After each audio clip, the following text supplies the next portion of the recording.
It started with something so small. I was lying on the living room couch, recovering from a car accident that had left me with fractured ribs, a swollen leg, and more pain than I'd ever known. My body ached. But what hurt more was needing help. I've always been the one to serve others, never the one lying down, asking for anything. Still, I turned my head and said gently, "Would you mind bringing me a glass of water, son?" He was standing right there, scrolling through his phone. He didn't even look at me when he said it. Those 6 words, sharp and careless. "I'm not your employee, Dad." The room went silent. I thought I hadn't heard him right. But he repeated it louder this time, as if I were asking him to do something outrageous. "I'm not your servant, okay? You've got legs." The glass of water I had asked for suddenly felt like a bucket of ice dumped over my soul. I wasn't asking for a favor. I was reaching out for kindness, for empathy, for the son I had raised, who used to bring me drawings and hug my neck for no reason. But that boy was nowhere in sight. I tried to sit up, but my ribs screamed in protest. The room spun. I closed my eyes and let my hand fall back against the couch. And that's when I saw it, in his face. Annoyance, as if my existence had become inconvenient. I said nothing.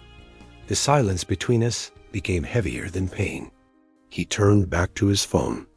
I turned my face toward the ceiling dot, and in that moment, I realized something was deeply broken.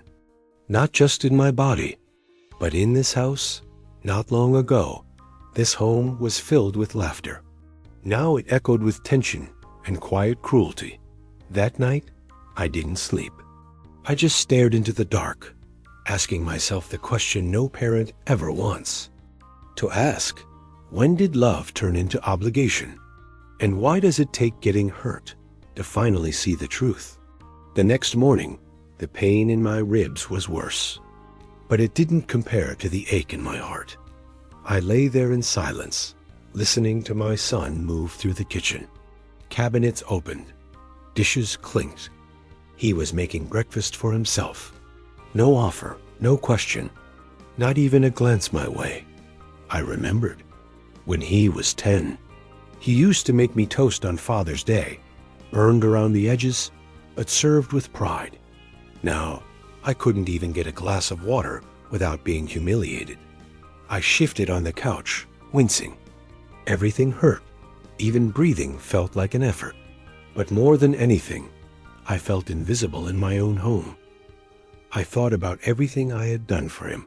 The jobs I took, the hours I worked, the nights I stayed up when he had a fever. The games I went to, even when it meant skipping meals. The tears I wiped when life was cruel to him. And how I always told him he mattered. Now I wondered, did he ever believe it? Or did he just expect it? As he walked past me, I tried again. "Could you help me get to the bathroom?" I asked quietly. He paused, looked at his watch, and sighed. "Make it quick, Dad. I'm running late." He walked behind me like a reluctant nurse, barely holding my arm as I stumbled forward. Each step sent pain shooting up my side. But I didn't complain. Not because I was strong, but because I was ashamed that the boy I had raised with love had grown into someone who saw me as a burden. Ashamed that I had allowed it. When we reached the bathroom door, he let go of my arm too soon. I stumbled slightly, but caught myself. He was already heading back to his phone. No words. No kindness, just distance. And it hit me.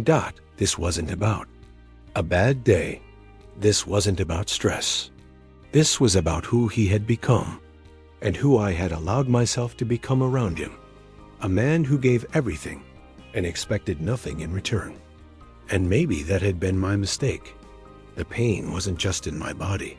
It was in the silence, in the lack of eye contact, in the way love had turned into a one-way street, with me at the end of it, tired, hurting, and alone. That evening, as I lay back down on the couch. I didn't ask for anything, not because I didn't need help, but because I needed to know something deeper. Had he truly stopped seeing me? Or had I disappeared long before this accident even happened? The next morning, I decided to test it out. Not out of pride, but because I needed to know whether yesterday's disdain had been a moment of tension, or had it become the norm in this house. I waited for Caleb to enter the living room. He was eating toast with one hand and checking his phone with the other. His eyes never left the screen. I took a deep breath and said in a calm voice, "Could you get me a glass of water, please?" Silence. Caleb didn't respond immediately. He chewed slowly. Then he looked down at me, expressionless, as if I were a nuisance. "You may get up. You are not disabled." He said this without raising his voice, but each word fell like a stone on my chest. Didn't argue. I didn't react. I just looked at him and saw myself reflected in those eyes that no longer held tenderness or concern or son. I sat there silently as he walked away, thought about all the small gestures that build a relationship. A glass of water, a kind word, a hug for no reason. Where? Had they gone? 20 minutes passed. The glass was still empty on the table, and I, increasingly filled with certainties, sad certainties. Finally, I stood up on my own. Step by step, in pain, I walked toward the kitchen. My leg was shaking. My ribs were burning, but nothing hurt as much as indifference. I filled the glass. The sound of running water was the only thing that broke the silence. When I turned around, I saw him on the couch, laughing at something on his phone. He didn't even notice I'd gotten up. I leaned against the wall, breath and realized there was something deeper I needed to face. This wasn't just bad behavior. It was a disconnection. Caleb had disconnected from me. From the history we shared, from gratitude, from everything that once made us father and son. That night, as I tried to sleep, I made a decision. I wouldn't ask for more proof. From now on, I would start acting. Because sometimes the soul also needs to know when it's time to stop waiting. And start waking up. That evening, the house was quiet. Too quiet, but not in a peaceful way. More like the kind of silence that follows something broken. I waited until Caleb went into his room. Then, slowly, I pulled myself up from the couch. Every muscle resisted. Every rib reminded me of the accident. But I was determined. I didn't want to be dramatic. I didn't want pity. I just wanted to feel human again. The kitchen wasn't far. Maybe 10 steps. But it felt like crossing a desert. With each movement, pain shot through my side. My leg wobbled, my breathing turned shallow. But I kept going. Halfway there, I had to stop and hold onto the wall. I could hear the television from Caleb's room. Laughter. A game show. He had no idea, or maybe no concern, that I was dragging myself across the house. I reached the counter and gripped it hard. The cold surface steadied me, and the tears I had been holding in finally came, not because of the pain in my body, but because of the realization that I had raised someone who couldn't bring himself to show the smallest act of compassion. The boy I had carried on my shoulders, who used to fall asleep on my chest, who once cried when I missed his school play, was gone. In his place stood a man who couldn't lift a finger for the father who had given him everything. I filled the glass and drank. The water was ordinary. Same faucet, same cup. But it tasted bitter. Because now I knew this wasn't about recovery. This was about respect. And somewhere along the way, I had lost mine. But as I stood there in the silence of my own kitchen, with bruises on my body and disappointment in my heart, a strange clarity settled in. I wasn't just recovering from an accident. I was recovering from years of giving too much. and expecting nothing in return. And that ends now. The next morning, I woke up with a fire in my chest. Not from the bruises, from something deeper, determination. I sat up slowly, ignoring the stiffness in my body. There was something I needed to find. Years ago, when I gave Caleb this house, my lawyer suggested adding legal conditions, just in case the future didn't turn out as I hoped. Back then, I thought it was unnecessary. But now, I was praying I had listened. I opened the bottom drawer of my old filing cabinet, the one tucked away in my bedroom closet. Dust clung to the edges. Folders leaned to one side like forgotten promises. And then I saw it. A thin blue folder labeled Property Transfer, Conditional Gift. My hands trembled as I opened it. Inside were the original documents, the deed, the terms. And there it was, written clearly. In the event that the recipient fails to provide adequate care or respect during the grantor's time of need, the property reverts to the original owner within 30 days of formal notice. I sat there, staring at the words. They felt like oxygen after drowning. I hadn't imagined it. I wasn't powerless. There were protections in place. All this time, I had believed the house was no longer mine, that I was trapped. But I wasn't. I had simply forgotten my worth. I picked up my phone and called the one person who could help me now. Michael O'Connor, the lawyer who had helped me with the original paperwork. A man I hadn't spoken to in years. He answered on the second ring. His voice was warm, steady, like someone who had seen things like this before. "Mr. Richardson," he said, "it's been a while. What can I do for you?" "I need to talk about the house," I said. "My son, he hasn't kept his part of the agreement." Michael didn't ask for details, not yet. He just said, "Come in tomorrow morning. We'll take a look together." When I hung up the phone, I leaned back in my chair. The ache in my chest was still there. But now it was mixed with something else. Hope. Because maybe, just maybe, this wasn't the end of my story. Maybe it was the moment I finally stood up, not with anger, but with truth. And truth, I was learning, has its own kind of power. The next morning, I arrived at Michael O'Connor's office 5 minutes early. It was a small building, quiet and warm, with the smell of old paper and fresh coffee, a place where things got done without noise. Michael greeted me with a firm handshake and kind eyes. "Come in, Peter. Sit down. Tell me what's going on."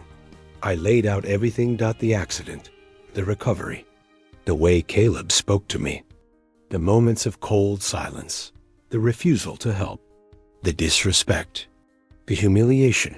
Michael listened, carefully, no interruptions. When I finished, he opened the folder I had brought. He adjusted his glasses and scanned the page. Then he looked up and said calmly, "You still own the house." My heart stopped. "What?" "The title has your name. The gift to your son was conditional, and the condition, respect, and basic care has clearly been broken." He showed me the clause I had seen the night before. His finger rested on the words like a seal of justice. "If you want to take legal action, Peter, we can begin immediately." I took a deep breath, but then I surprised him, and maybe even myself. "Not yet," I said. Michael raised an eyebrow. "No? I want to be sure. I want to test his heart one more time. I need to know if there's anything left of the boy I raised before I take everything away." Michael leaned back in his chair. "You're a better man than most." "Not better," I replied. "Just broken, but still hopeful." He nodded slowly. "I'll keep the paperwork ready. All I need is your word."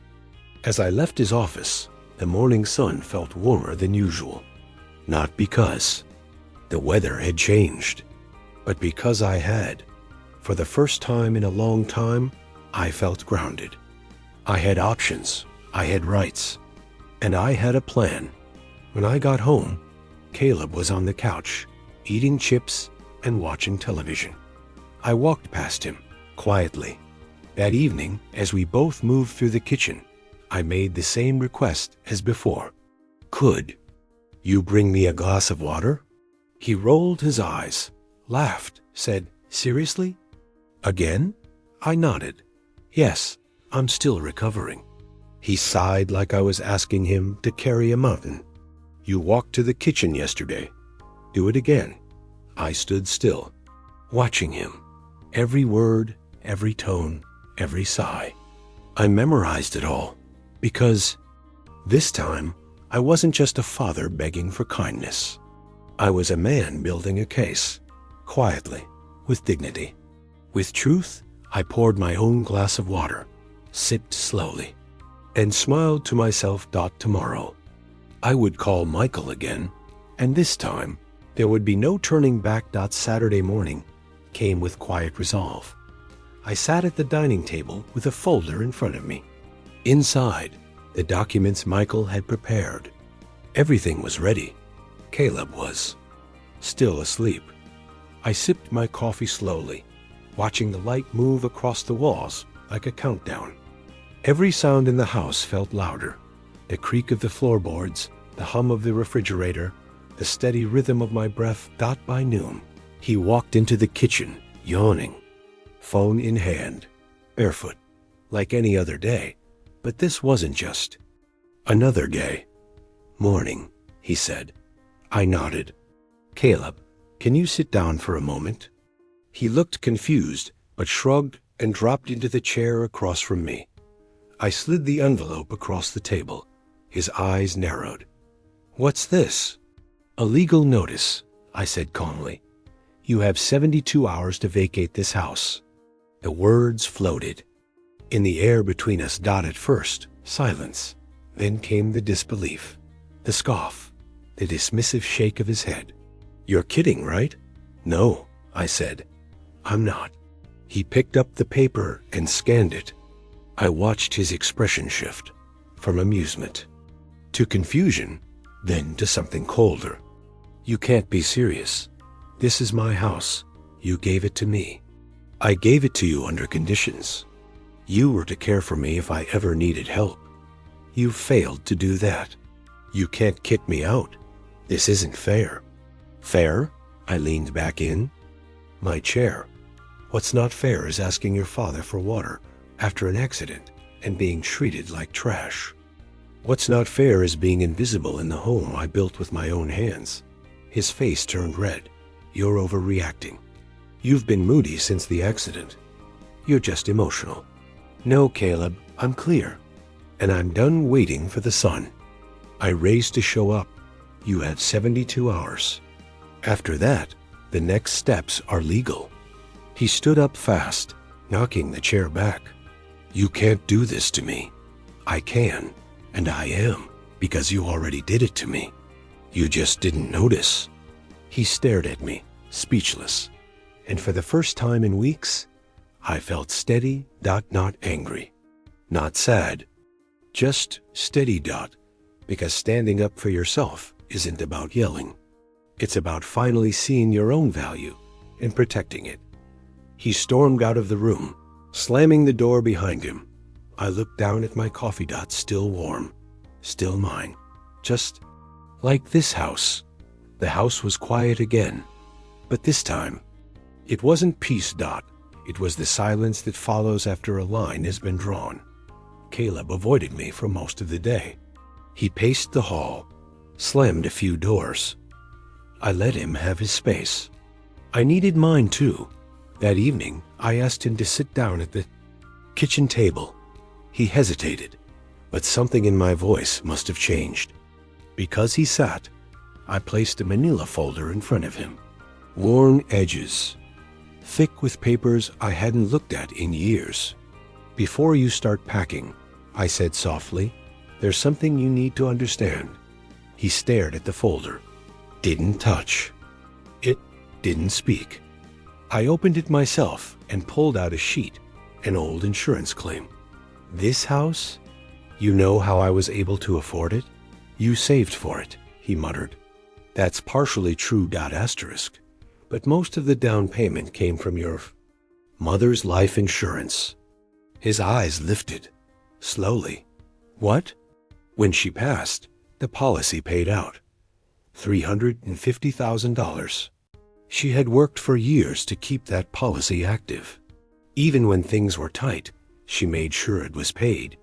She wanted you to have a secure future. Caleb blinked, but said nothing. This house was her final gift to us. She believed that we would take care of each other in it, that this place would be our anchor. I placed another document on the table, her handwritten letter, one he had never seen. She wrote this 2 weeks before she died. She asked me to promise that I would use the money to give you a home, and that you would grow up knowing what love and sacrifice looked like. His mouth parted slightly, but no words came out.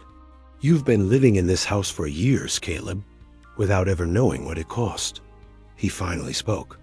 Why didn't you tell me? Because I didn't want you to carry the weight of it. I wanted you to enjoy the home without thinking of loss. I wanted to protect you from the pain, but I failed to protect you from entitlement. His shoulders dropped. She gave us this, and I turned it into something cold, he whispered. I nodded. Yes, you did, but now you know. He looked down. At the papers, at the coffee stain on the table, at his own hands, shaking slightly. I thought I deserved this house, he said quietly. I didn't know it was hers, that she paid for it with her life. You didn't just dishonor me, Caleb. You dishonored her. You dishonored the memory of a woman who would have done anything for you. His eyes filled, but the tears didn't fall yet. I didn't know, he repeated. I know, I replied, and then I stood up, leaving the folder on the table. The truth sat between us now, heavy, real, and impossible to ignore. He stayed there a long time, head bowed, and I walked to the living room slowly. Not from pain, but because I knew some truths need to sit in silence before they can begin to heal. That night, neither of us slept. Not I could hear him moving around in his room, pacing, breathing hard, opening drawers, closing them again. Then, silence. At 2 a.m., I heard the soft knock at my door. Come in, I said. Caleb stepped inside, eyes red, voice low. Dad, I need to talk to you. I sat up slowly. My body still sore, but my spirit was alert. He stood in the doorway for a moment, like a boy who wasn't sure if he was welcome anymore. I didn't know about Mom, about the house, about how far I'd fallen. He lowered himself into the chair by the window. I've been angry for a long time, he admitted, at life, at work, at everything. But I took it out on the one person who never gave up on me. I didn't speak. I let him pour it out. I thought you were just old and difficult. I forgot you were also the man who raised me, who gave up everything for me. He wiped his face with the sleeve of his shirt. I was cruel and ungrateful, and I treated you like you didn't matter. Finally, his voice broke, and the tears came. I'm so sorry. Dad, I closed my eyes, took a deep breath, and silently, I prayed, God, give me the strength to forgive. When I opened my eyes, I saw not just my son, but a broken man trying to come home to himself. I believe you're sorry, I said gently. He looked up, eyes full of questions. But forgiveness doesn't erase everything overnight. I know. There will be limits now, Caleb, boundaries, because love without respect isn't love at all. He nodded slowly. And I won't tolerate being treated like a burden in my own home ever again. You won't, he said firmly. I promise.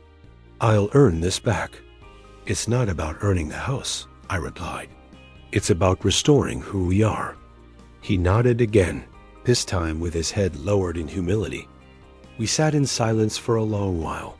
Not awkward, just sacred, because something had shifted, not fully healed, not completely fixed, but cracked open just enough for grace to begin its quiet work. The morning after Caleb's apology was different. The house didn't feel lighter yet, but it felt slower, more thoughtful. He didn't sleep much, I could tell. When I entered the kitchen, he was already there. No phone, no distractions. Just sitting at the table, staring into a cup of coffee he hadn't touched. Morning, I said. He stood up instantly. Can I get you something, Dad? I paused, not because I doubted him, but because that question hadn't come from his mouth in years. A glass of water would be nice. He moved quickly, almost too quickly, trying to prove something. He handed me the glass carefully, both hands, eyes lowered. I sat down across from him. We didn't say much, but we didn't need to. Some wounds speak loudest in silence. Later that day, he started packing some of his things. Not because I asked him to, but because he felt it was right. This space, it needs to be yours again, he said. Fully, not just legally. I nodded. That's not something you owe me.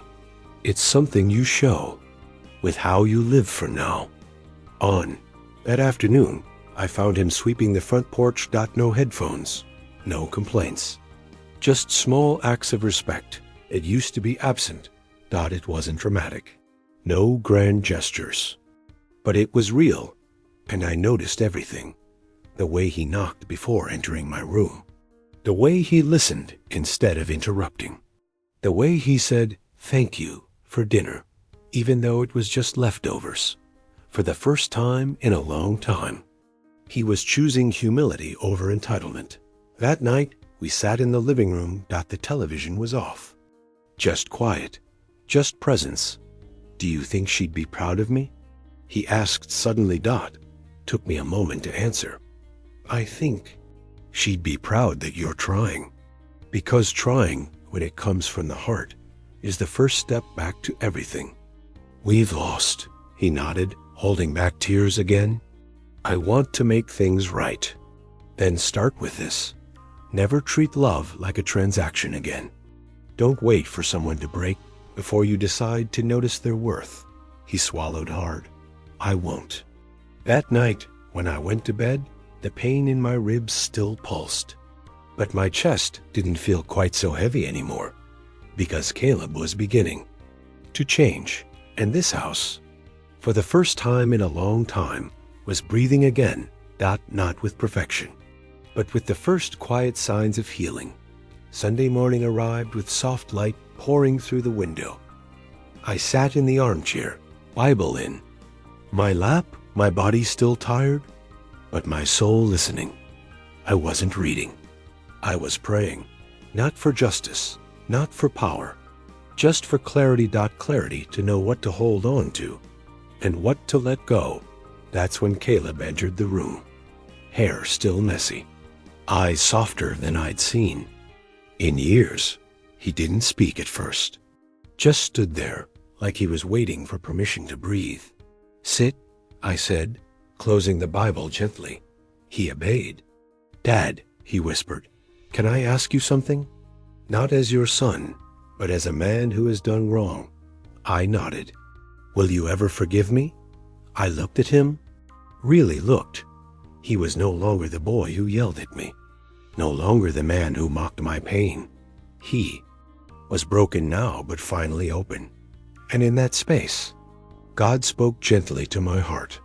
Forgive, because I forgave you first. I inhaled deeply. Yes, Caleb, I forgive you. Tears slipped down his face, quietly, freely, without defense. But understand this, I continued.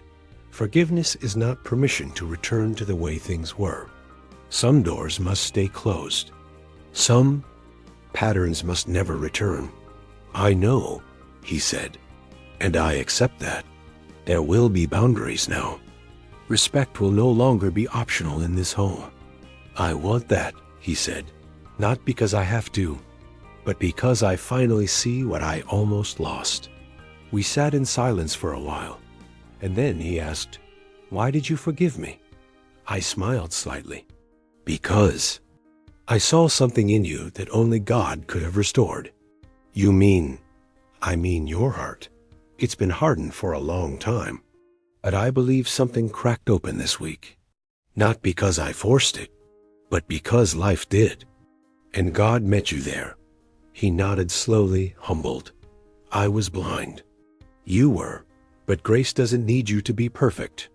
It only needs you to be honest. At that moment, I stood up.